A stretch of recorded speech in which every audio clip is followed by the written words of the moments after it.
Hey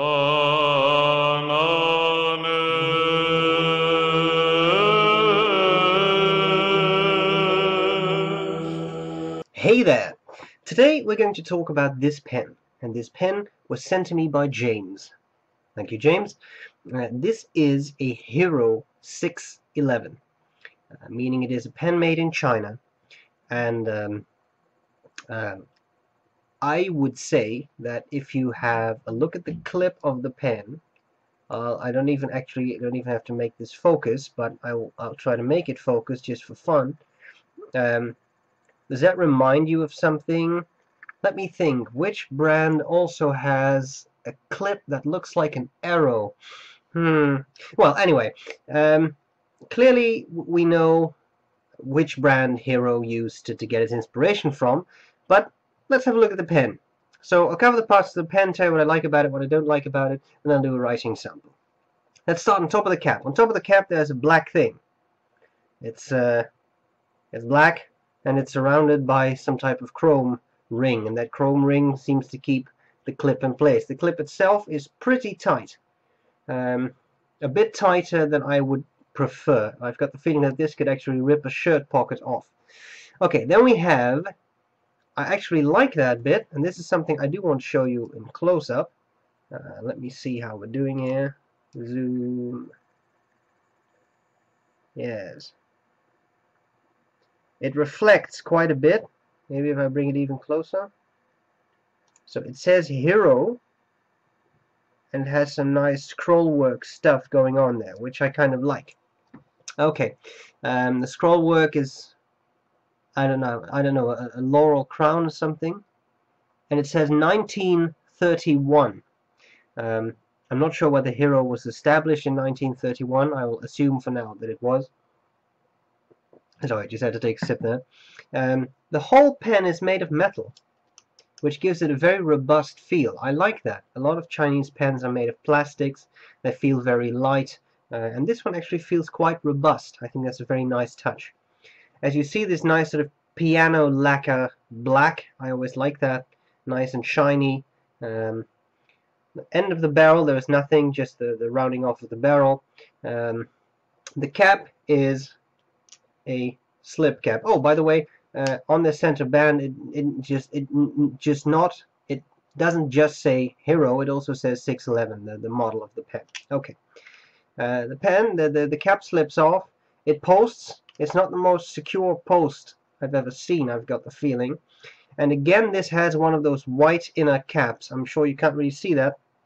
I've warned people about that before. This one, I'm not sure whether this is integrated with the cap. It looks very tight. Sometimes with these Chinese pens you get an inner cap that's made of very brittle white plastic, and if you post it, it'll crack, and then the purchase of the cap and the pen isn't actually very secure, and then it will just, the cap will fall off at some point. So that's a pity, but this one seems to post quite securely. You then get a pen that has a very decent size. Even when unposted, it's not the smallest of pens. I think this would really appeal to people who like slimmer pens. The grip section is textured. Again, I'll try to show you that. You see that? Nice texture. I like that. While we're here, I'll also try to show you the nib. You see that nib? That's a very small nib, and it's quite narrow. Actually, what I want to do now, I know I'm not in focus, sorry. I want to take a loop. I want to see if I can make you see the nib even better.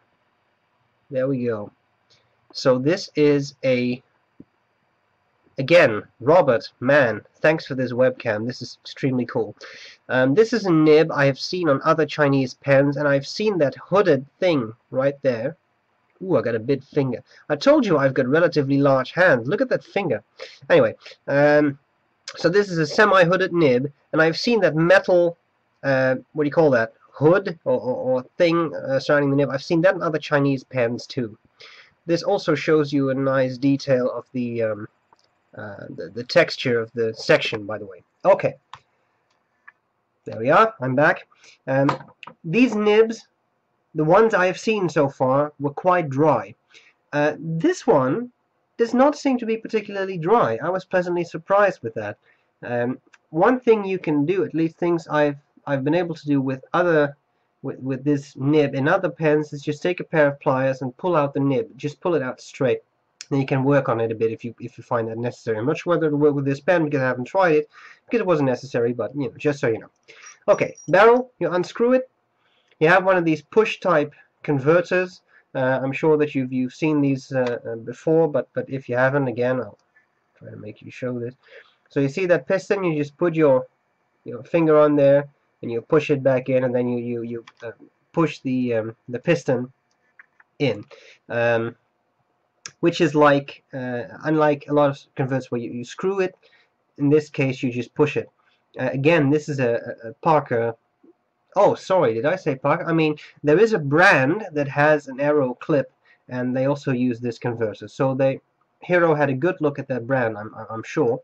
And the converter actually says Hero on the back. I'm not sure whether it's absolutely necessary to show you that, but since I'm enjoying this camera so much, might as well try to make it focus. Now that's going to be a challenge. Yeah, that's a big challenge right there. You can do it. Well, anyway, believe me when I say to you the word Hero, you can see it a bit there. It's there. It's there. Okay. And that converter, you just push it in. Okay, so that's all there's to it. That's the pen. What do I like about it? What do I not like about it? Well, I'm not sure a certain brand would really appreciate this pen, because it looks a lot like pens they could make.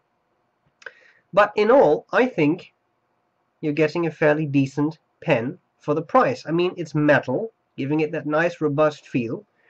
It's smooth. They did some pretty good work on this. Now there are some issues.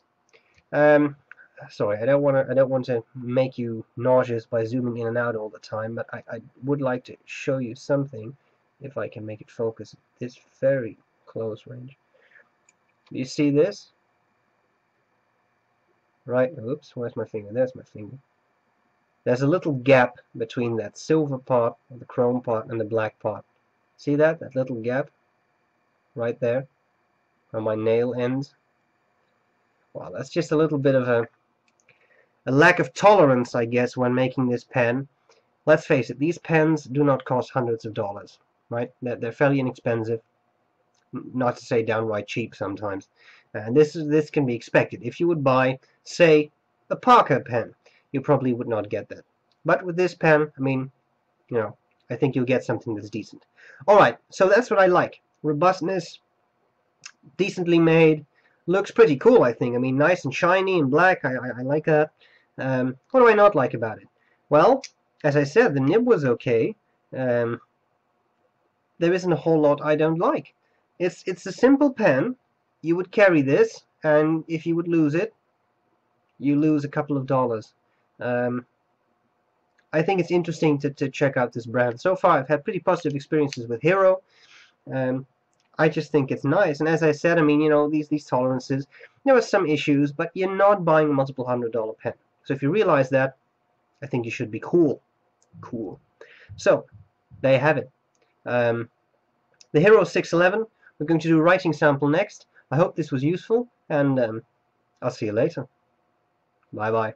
Okay, here we go with the Hero 611.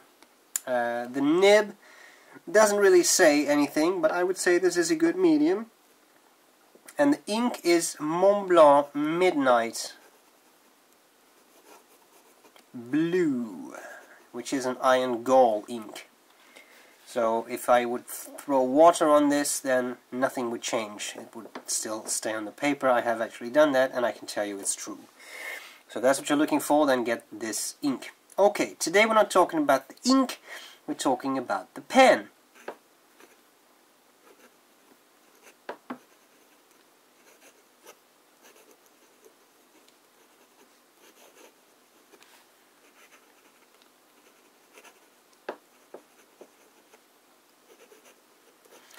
The one thing I'm not sure about with this nib, and as I've told you, I've seen that on other pens, is that it it tends to disalign when I write.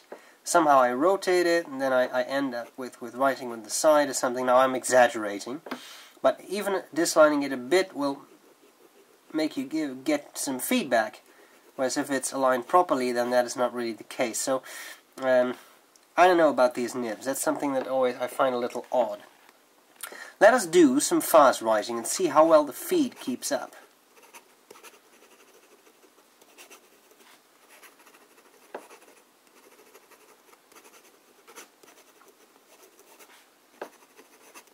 Pretty well, I'd say. Pretty well. Overall, the nib is not particularly scratchy. I don't find it scratchy. It does give you some feedback, and I might want to put it on some micro mesh to get rid of that. Personally, some people really like feedback, don't like when a pen is too smooth.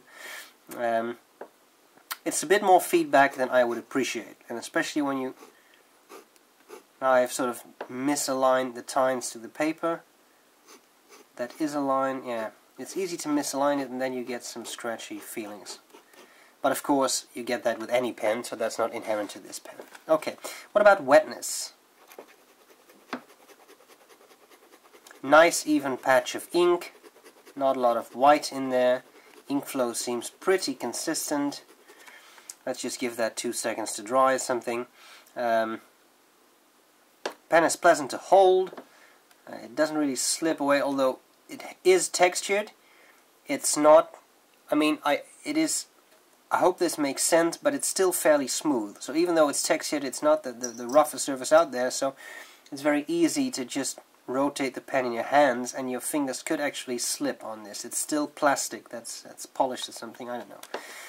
Okay, I've waited for quite a long time, and even then you can still rub out a bit of the ink, so it's a fairly wet pen, I would say.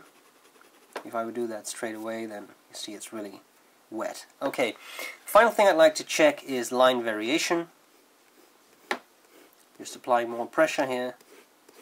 That's not a whole lot, and again that was somewhat to be expected, I should say, because of this nib. I've seen it before, I know it doesn't spring a lot, but still, as you can see, you can squeeze out some line variation as with pretty much any pen, unless it's a really hard steel nib.